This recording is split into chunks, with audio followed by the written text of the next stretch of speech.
Hello, YouTube.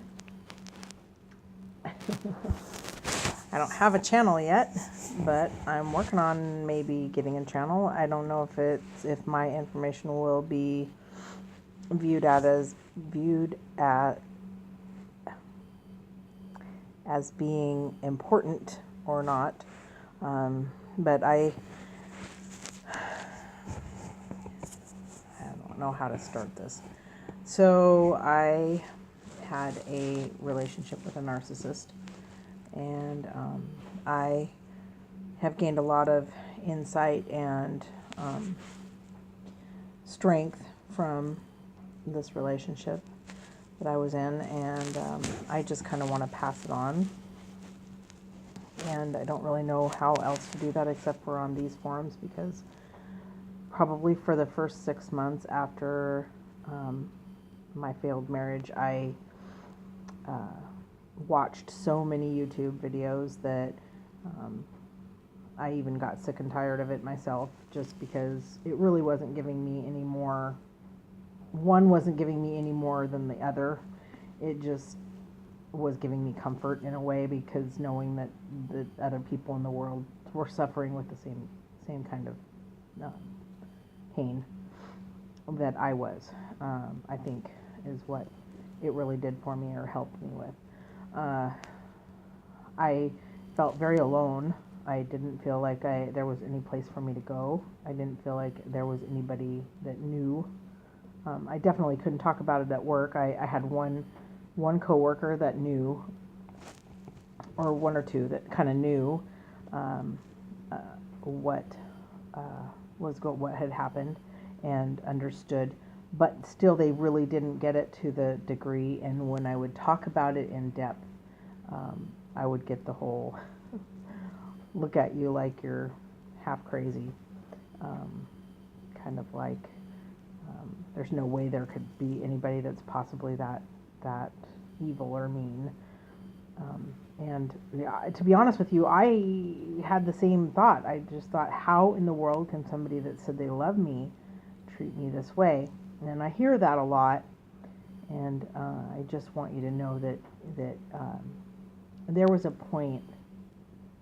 I'm going to try to not cry. There was a point where right after he left, I was discarded in the absolute worst painful way I could possibly. Maybe someday I'll talk about it, but I pretty much couldn't eat or sleep for three or 4 days, and I finally just went into the urgent care walk-in clinic kind of thing, and I told him, "You've got to give me something, because I feel like I want to unzip my body and get out." I was literally going cuckoo. So I just felt like if I could get some sleep, I would feel a lot better. So they put me on lorazepam, and if you know what lorazepam is, wow, it's a drug that they use a lot with the elderly, to when people are on hospice, that kind of thing. It just kind of takes the edge off and gets you out of the realm of feeling anxious when. So anyway, they put me on that, and I took that, and I really, it helped a lot, because I was able to actually sleep. I could go to work and halfway make it through the day. I mean, I still would want to burst into tears any moment. So when I ran out of the lorazepam, which was only about a month's supply, I went to my doctor and I said, "You've got to extend this, because I'm not ready to give it up yet, and and it is really helping me sleep, and I feel like I need to continue it." And she looked at the dosage and said that it was absolutely way too high. I never should have been given that much of it. And all I got to say about that is maybe I was presenting as really a loony. I mean, I was just like, "You got to help me." I'm not sure if there was piles of hair on the floor where I was at, like I was pulling my hair out or what, but I do know that my body felt like an entire colony of all kinds of bugs were crawling all over me. It was really miserable existence. It really was. And I had these constant nagging thoughts that I just couldn't get away from. I don't know, you guys probably know that. The loop, it just loops around and loops around, and why did that happen? And then in an instant, you've already got 20 thoughts that have happened. They chain react, and you probably remember that or are going through that, and I'm really sorry if you are. My heart hurts for anybody who goes through that, because it's a terrible, terrible thing. I can't imagine how one person can do so much harm and hurt to another like that. Anyhow, I digress. So my doctor put me on an antidepressant, and she said if it were happening to me, this is exactly what I would take. I've had a lot of success with my patients in this drug, and I really feel like it will really help you. And it did. It helped me immensely, okay? It really did help. I was able to form thoughts without crying. I was able to go to work and function. I missed very minimal days. I love my job, so I really didn't want to be away from my job. It kind of gave me purpose. But I will tell you one thing, and this is the reason why I'm saying this, is because I'm reaching out to those of you that may need it, may need the hope.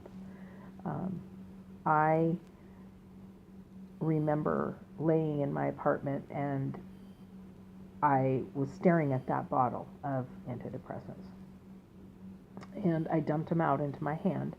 And there was probably less than a 30-day supply, because I think the doctor had given me 30 days. And so there was less than a 30-day supply, but I dumped it out into my hand, and I kind of counted them. I don't really remember how many was there, but I thought to myself, yeah, that'll do it.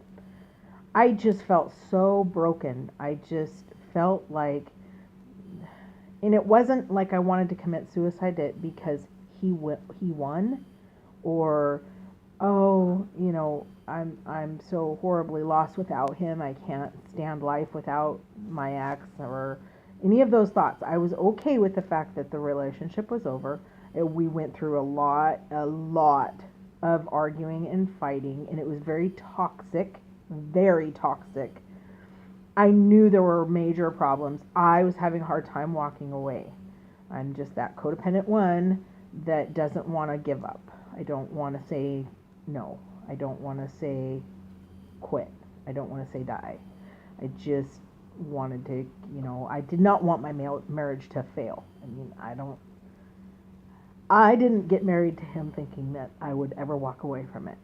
I knew that I was going to be with him for life. I mean, that was just my thought process. So, in other words, as sick as it became, I just made the excuse that this was my cognitive dissonance that kicked in.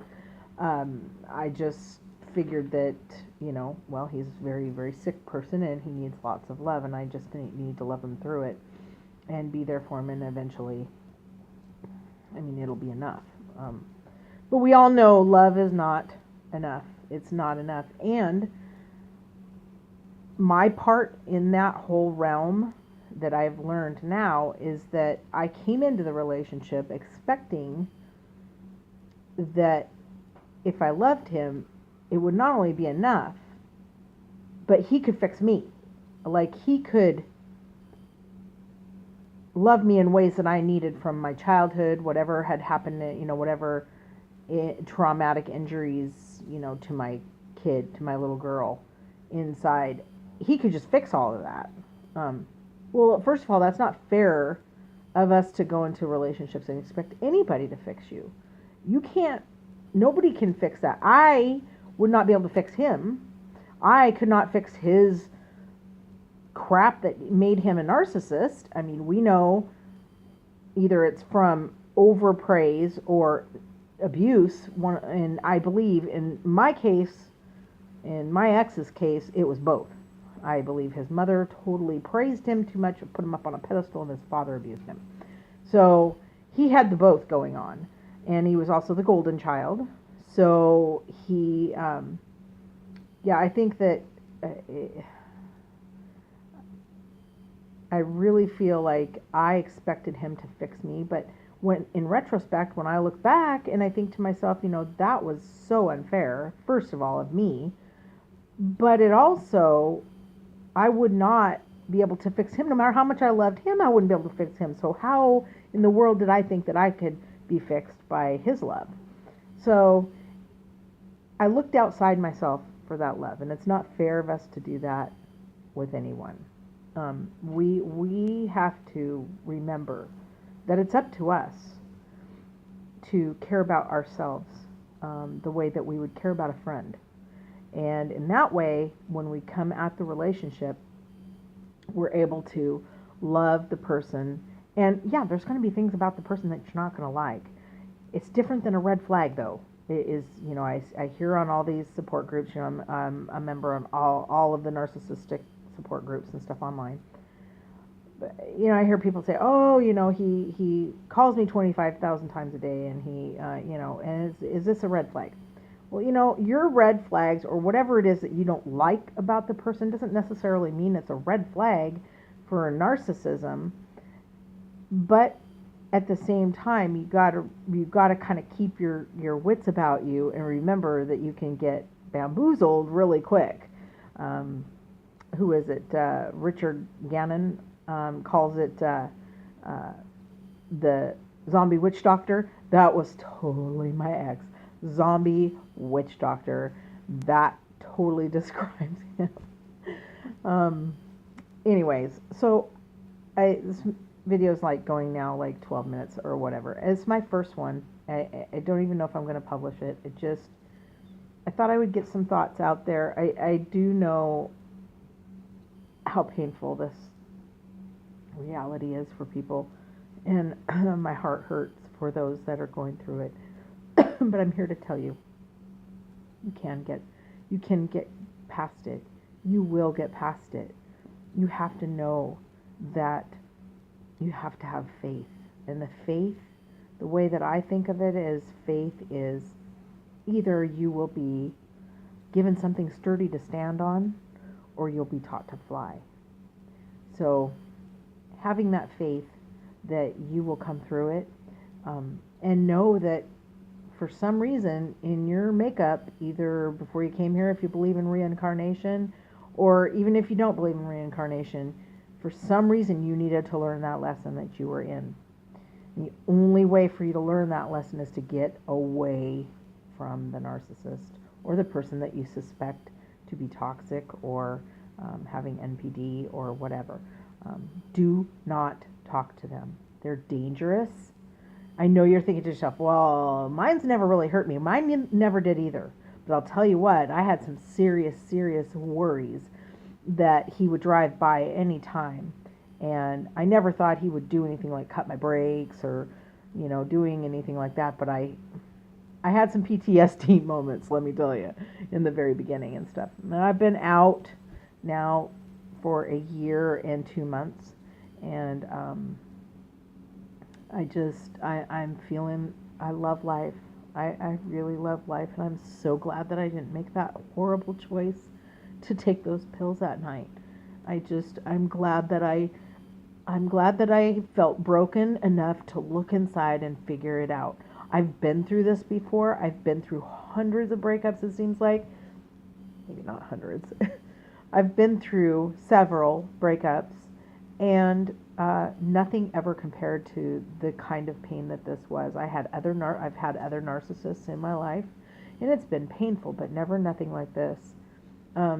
So I just want to give you guys hope. I want to give some people out there some hope and let them know that with a little bit of work and some digging in, you have to dig in.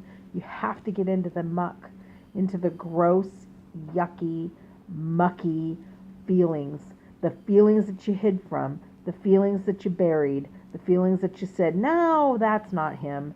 He wouldn't do that to me, even though he's doing it right in front of your face. So next time I want to talk about things that they did as far as crazy making, what kinds of things they might have done to make you discredit your own self and make you wonder about your own sanity during the relationship. All right, so I hope that this helps somebody. If it does, of course, just like everybody else, share it.